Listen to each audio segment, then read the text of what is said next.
Welcome back to the Crooked Smart Podcast, brought to you by Macamedi Group. Today, I'm joined again by another return guest, Fletch Gardner. We back. Thanks for having me. I've been really anticipating this one. I've been really excited about it because we've been talking a lot about a lot of books we've been reading lately and almost doing a little book club between ourselves. And one of them that you recommended and read first was Atomic Habits by James Clear. And after giving it to me and after having a read of it, it just makes sense. It is so good. So I really wanted to get you back on, not only to talk about that, but to also talk about how you've actually just graduated from your neuroscience degree. So I just want to say congratulations for that. Thank first you. and foremost. Thanks. So 3-year degree. Yeah. Biggest takeaway from your degree?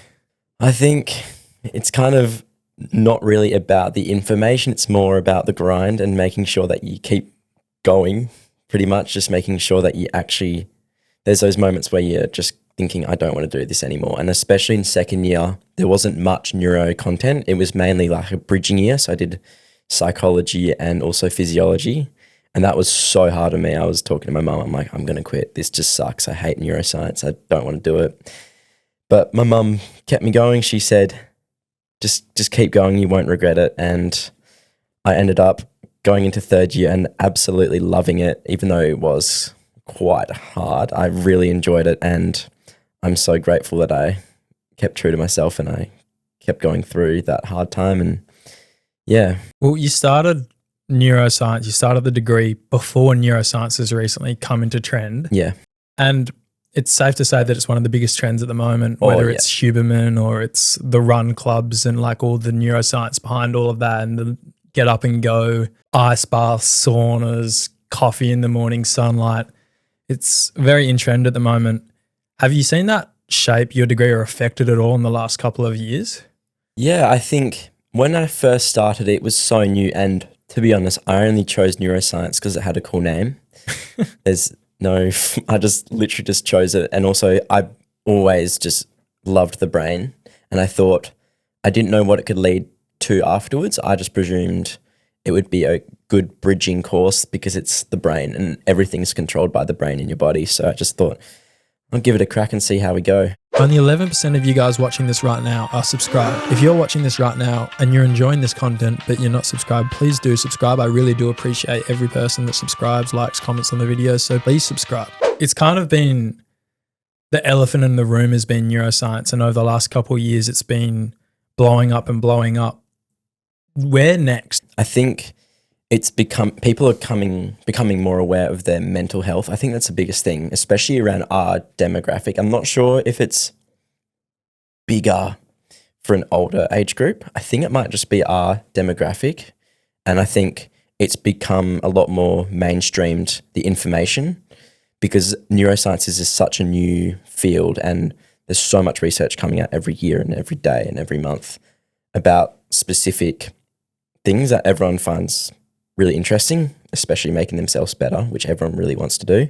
One of the things that I've come to realize and a lot of people have started to talk about is as much as in the last few years we've discovered so much and learnt so much of what we do know, we've also begun to realize how much we don't know about the brain and how much stuff is still such a mystery. Yeah, and I think another element to that is also everything gets disproven and there's so many, this is right, no, that's wrong. Like, especially lately, like I saw a Huberman video the other day about saunaing, and apparently there's so much study saying that infrared is really good for you, and that he just said it doesn't warm the internal as good as, is it Swedish, the original saunas?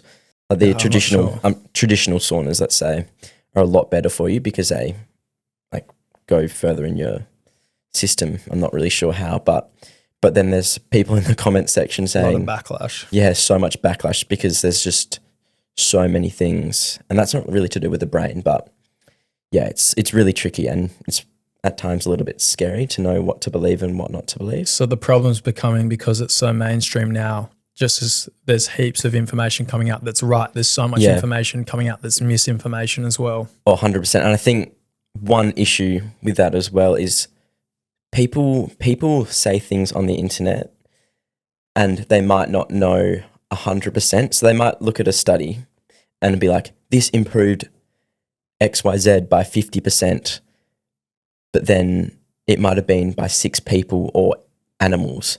And I think it's important, especially listening to people online, Bit of a grain of salt.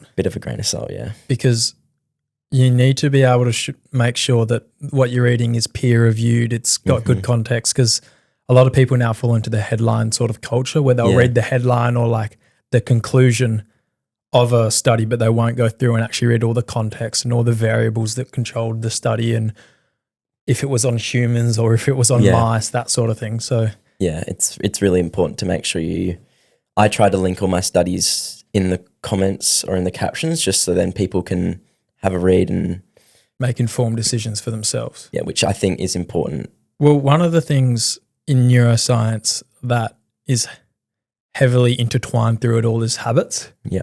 And the book that you recently lent to me to read, Atomic Habits by James Clear, I've got it here. Plug the book. If you want to go buy it, if you hear us talking about it and then you end up thinking that it's something you're interested in, I'll have a link in the description to go buy it. So please, he's begging. So Atomic Habits by James Clear, I've just read it myself, and it really changes the way you think about how the mind works and how your subconscious brain is constantly actually in control and trying to save mental capacity and try and have things on autopilot that you're not actually having attention to and focusing on.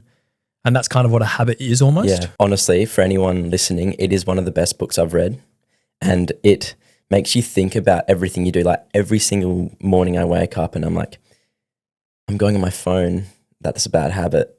I'm going to the beach, that's a good habit. I'll make my bed now. It only takes 2 minutes and it's going to make me better and perform better throughout the day. Like it's just so interesting, all these little things. And I think you might want to touch on this because I read it a little bit ago, but about the British cycling team, that was one of the most interesting parts of the book, I thought, and especially with habits and personal growth and just growth in general, I thought it was really interesting. Yeah, so I've got it here on my notes, but he starts the book with an example from real life, a very practical example explaining what atomic habits are, and it's the aggregation of marginal gains. And Dave Brailsford, who in 2003 was anointed as the performance director for the British cycling team, he came in 2003, and since 1908, England had only won 1 gold medal in the Olympics for cycling. And what he did is he came in and he looked at not the goals of what the team wanted to achieve, but he looked at all of the systems in place for the team for optimal performance. And his sort of thought behind it was, if we can improve all of these little areas behind performance for the British cycling team, even if every single little area improves by 1%, by themselves they may not impact their performance at all, but aggregated all together, it would make a huge difference. So this included things like changing the seat design, the closed temperature for the muscles around the legs of the cyclist, the closed fabrics of indoor versus outdoor cycling attire, the best pillows and mattresses for each athlete to get the best night of sleep. Inside the cyclist trucks, they would paint all the walls white so you could see all the little specks of dust on the bikes when cleaning them that you might miss if it was painted a different color. So just all of those little things. And the results is the true tell of if it worked or not. So he was hired in 2003. From 2007 to 2017, the British cyclist team won 178 world championships, 66 Olympic and Paralympic gold medals, and 5 Tour de France's in what's known as the most successful cycling run by a country in history. It is absolutely insane. And I think also to do with all those small changes, one of the main kind of concepts in the book, and pretty famous graph, I would say, is the 1% every day. And I think for everyone, it is so hard to do those 0.1%ers every single day. And I think that's what makes habits so hard to keep doing. So the graph pretty much said it had your 1% every day. So he said 1% worse every day for 1 year. You only grow 0.03%. But if you get 1% better every single day for a whole year, that's 37.78%. So if you do one habit, one little 1% every day, there's a 37.78% increase. Yeah, and when I was reading it, one of the things he said around that is there's a very common misconception that for massive change in your life, massive action is required, when in reality, that doesn't have to be the case. It can be lots of little micro changes across such a wide variety of things in your life that together they all have an overall effect. And it's the start of the book, it talks about progress and the critical threshold for progress. And it's not so much that you're going to see the results straight away, and it may even feel like they're not even noticeable to start with, but once they accumulate and they have the compounding effect, just like money does, they'll cross that critical threshold where then everything starts to fall into place, and then you start to see all the success from the systems you built. Yeah, and I think it's a good kind of correlation for what we do. I think starting off from zero and doing, some days I'm just like, and I know you probably feel the same, you're just like, oh, I really can't be bothered posting. I can't be bothered doing it. But if you do it, those 1%ers, those days that you just don't want to do it and you do it, they do compound. And as much as you can't see it at sometimes, it eventually grows. And I think it's becoming obvious to me that I can see there's growth happening. The other thing that I found really fascinating with all the context at the start of the book before it went into the 4 laws about changing habits was it's not so much about goals, it's all about systems. And that means it's not so much about what you want to achieve, but it's more about who you want to become. Yeah. So it's identifying with the person you want to be and the systems in place to be that person, as so much as instead of just going and focusing on the goals and thinking about how you really want to achieve those goals, instead of actually focusing on the systems that is the real progress that will get you there. The examples he gives is instead of trying to become someone that wants to read one book, become a reader. Instead of someone that's aiming to complete a marathon, become a runner. And when you identify as the person that's going to put all the systems in place for that progress, you will get far greater results than someone that just focuses on goals and trying to achieve those goals. There's so many little things he says in the book that just really quite made everything seem so, what's the word? Eye-opening. Eye-opening, yeah. And I've got notes here for it. He listed the reasons why you need to forget about goals and focus on systems instead. And that included winners and losers have the same goals. And he ties it back to that first example of the British cycling team. The British cycling team that won one gold medal in 100 years almost, they all had the goal of winning. Yeah. And then the team that won all those medals and world championships and had all of that success had the same goal of winning, but it wasn't the goal that changed whether they had success or not. It was focusing on those systems. And that's where he has a quote in it that I really find valuable is you don't rise to your goals, you fall to the levels of your systems. And that's what attributes success. And it's constantly striving for constant improvement and always getting better and always adapting and always evolving instead of just hitting a goal and stopping. Yeah. And that's the difference between having success and building your habits to last and not having success and not building your habits to last. It is quite a wisdom, isn't it? I think so many people reach their goals and then they're like, what next? So the 4 laws, did you want to go over just briefly the 4 laws that he talks about in the book for building good habits? Building good habits and breaking bad habits. Before we go into the strategies to build a good habit, there are 4 main laws of behavior change. This is a cue, which is the trigger that initiates a habit, a craving, which is the desire or motivation behind a habit, and then there's a response, which is the actual habit or the action that's taken, and also the reward, which is the benefit or satisfaction you gain from doing the habit. Okay, so now for the strategies. Number 1, he said that the best way to make a habit a good habit, the best way to build a good habit is to make it obvious. So designing your environment to make sure that it's more visible and obvious. So let's say you want to read more. Having your book besides your bed, that'll make you want to read more because you can see it every single day. And it's like I've always been someone who doesn't floss, but what I started to do was putting my floss, let's say, next to my toothbrush and visible, not in my little cupboard. it makes me want to floss because I can see it there. So making it obvious is so important to make sure that a good habit continues and you're always going to do it. Number 2, make it attractive. So pair habits with things that you enjoy and make them more appealing. Use temptations bundling where you link an action you need to do with an action you want to do. So number 2 is making it attractive. If you pair your habits with some things you enjoy and make them more appealing, like using temptation bundling. So for example, let's say you really want to start exercising more. Chuck in some headphones with your favorite podcast and pairing it with something that you like will make it more obvious and more attractive for you to do. Number 3 is also making it easy. So like I said before with the flossing, if you have the floss next to your toothbrush, it's so easy just to grab it and go bang, flossing. And number 4 is making it satisfying, pairing it with a reward. So I've just got an example here. So if you want to save money, create a visual progress tracker and you can kind of see the growth of your money and it might stop you spending money. And yeah, so like the example here, he said was for every $1 you save, color in a square on the chart. The satisfaction of seeing your progress helps to reinforce the habit. Yeah, and it's really interesting how in the book he talks about how you can flip those for how to break habits. Yeah. So with make it obvious, law number 1, make it obvious to build a good habit. Also make it obvious when you're doing habits that are bad. And he used the example of being really aware of when you're doing your bad habits and when you're doing your good habits, because a lot of the time you're in autopilot and you're not actually realizing that you're caught in the habit loop. So you quickly check your phone for a notification and then you'll end up being on Instagram or TikTok for half an hour and you look at the time and you go, I was meant to just be checking one notification. Yeah. How have I just spent half an hour on Instagram Reels?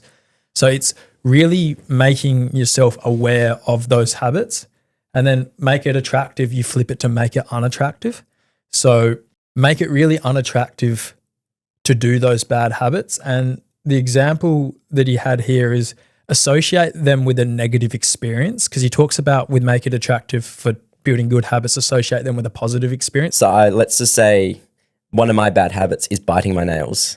So what I do is I reinforce it. I put the nail biter stuff on. Yeah. So that makes it unattractive and also it makes it less satisfying, which I think with all these 4, they all kind of intertwine in some way. Make it easy as well. There's ways for you to make it difficult to do those bad habits. So for example, if every time you go to your work desk and you end up sitting on your phone when you're meant to be doing work, leave your phone somewhere else that's not where you're meant to be doing your work. And that also intertwines with the first habit of the environments.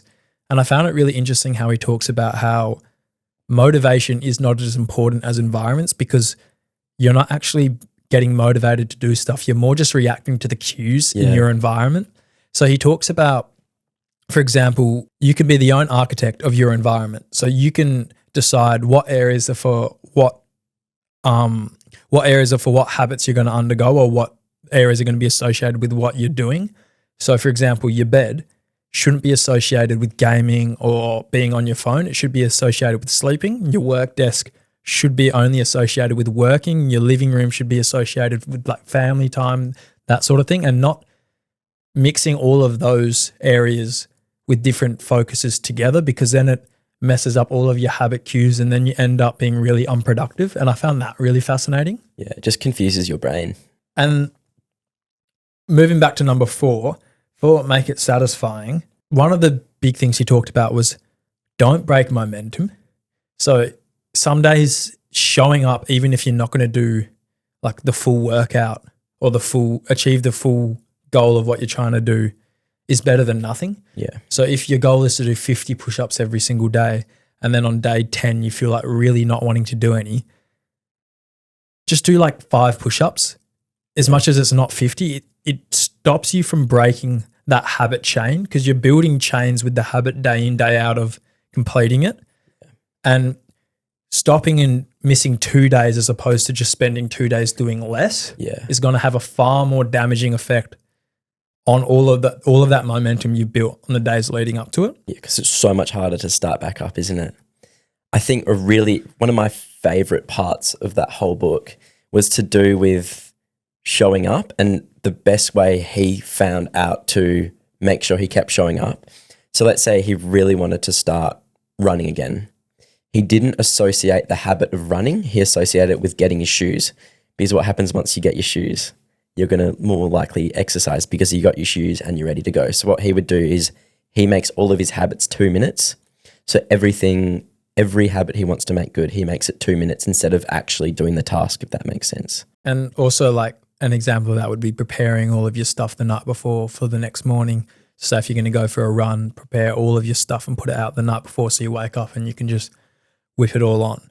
And I found that overall with the book, the way he talks about things and the way he breaks them down, it's really important not just to focus on what he's saying, but it's almost more important to change your perspective overall on your outlook of your behaviors and realize that you can quite literally build whatever identity you want to build.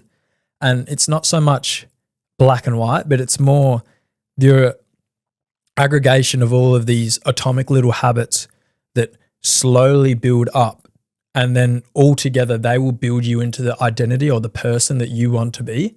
It's not so much, oh, I now want to do this, I want to achieve this goal, I want to be a billionaire, I'm just going to think about this and I'm going to be that person. But it's more changing that perspective of identifying who is the person that's going to get me there, and what's that person going to do on a day in, day out, and what's that person's systems going to look like. Yeah. What's he going to do to save time? How's he going to work smarter instead of harder, but use habits to his advantage instead of use habits against him? Yeah. And if you do this regularly, your brain is, I think you touched on it at the start about being autonomous, and your brain always wants to make everything automatic, and you don't really want to think because you want to spend your energy in other ways. So let's say you want to spend your energy at work. And if you do these little things, it's just going to make you so much faster and efficient, and you won't even think about it. Like, I don't think about making my bed in the morning because I do it every morning, but I used to have to try really hard to make my bed, but now it's just automatic. And I think that book really highlighted it. Well, the way he talks about it, it's once a habit becomes automated and it's done subconscious, you're not actively thinking about it.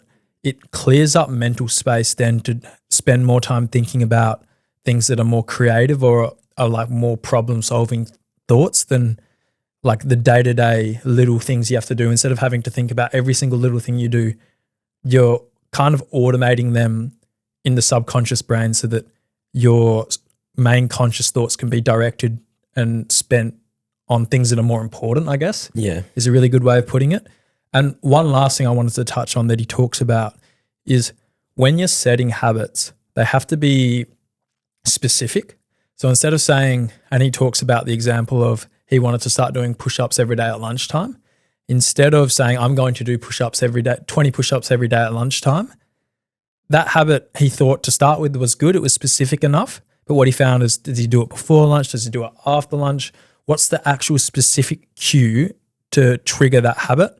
And then he found that when he closes his laptop to go on lunch break, he'll just stop right there and do 20 push-ups next to his desk.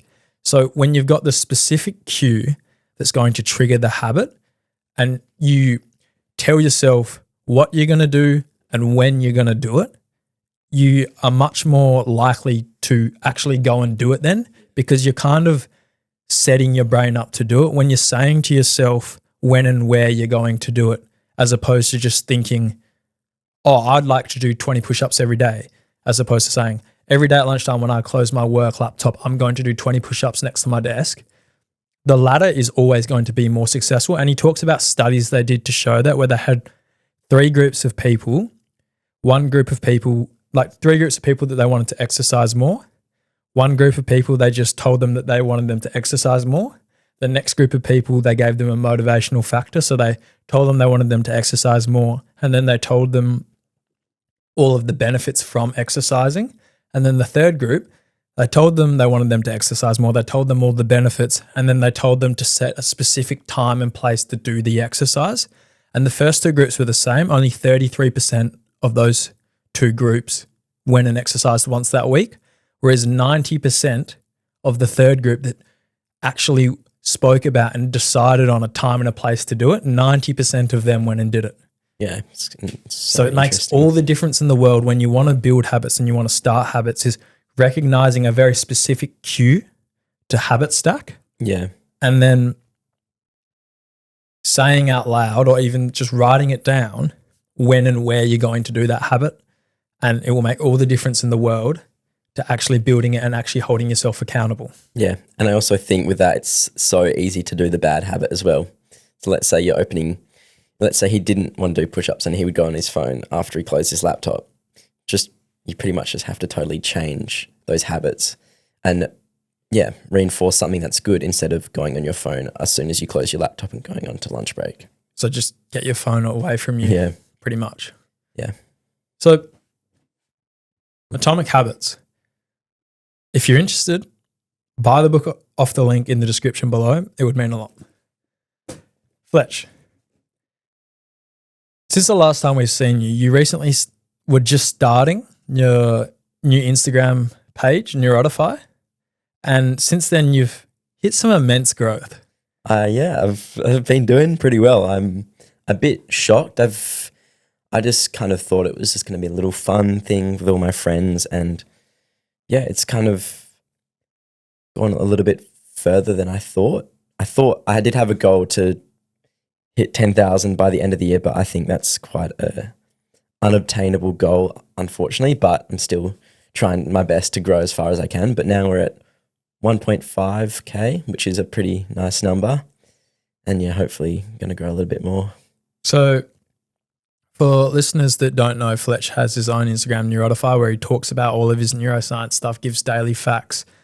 And kind of what has been the biggest learning curve for you doing this and posting videos all the time and constantly having to find all these new little facts and keep content fresh?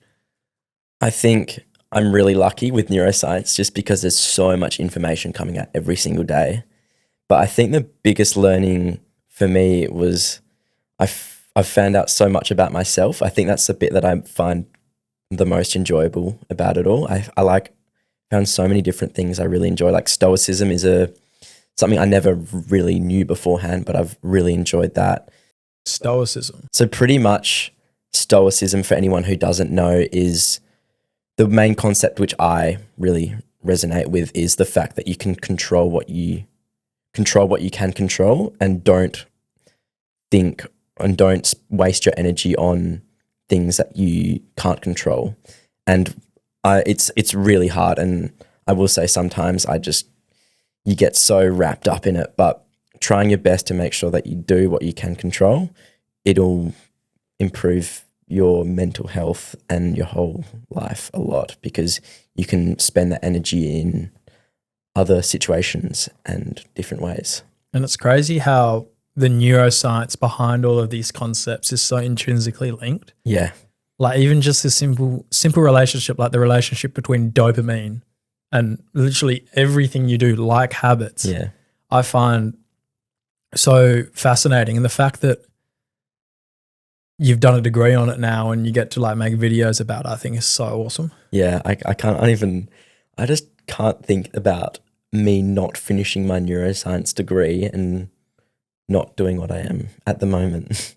So what's next then for uni now that you've finished your degree? Yes, I'm going on a little solo trip to the States and UK just to... Oh, you've added on the UK now? Yes, I'm going to the UK with my mum. She's coming for a week, so I just extended my trip by a week, which is going to be awesome.